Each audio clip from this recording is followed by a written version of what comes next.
Les pro-mariage pour tous et les opposants à cette loi pensent déjà à la forme que va prendre leur action une fois la loi adoptée.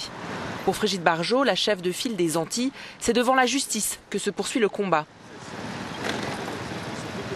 Aujourd'hui, c'est un changement de la conception anthropologique de l'engendrement humain. Ça n'est pas une loi ordinaire qui peut changer ça. Le peuple doit être consulté. Et puis entre-temps, il y a le Conseil constitutionnel qui va être saisi dès aujourd'hui.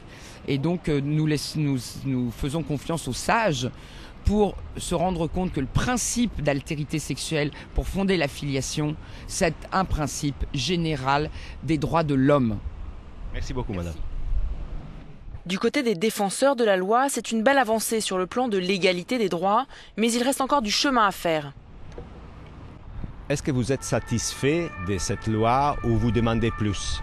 Cette loi est une première étape, c'est l'égalité devant le mariage à minima, c'est-à-dire on nous avait aussi promis la procréation assistée pour les couples de femmes, donc l'égalité de toutes les femmes devant la loi. On nous promet que ça viendra dans un projet de loi plus tard cette année. C'est définitivement un bon premier pas, qu'on puisse enfin tous se marier comme on le désire. L'adoption de la loi sur le mariage pour tous ne pose pas de point final, mais le débat risque de se transformer en bataille politique de longue durée. Giovanni Maggi, Euronews, Parigi.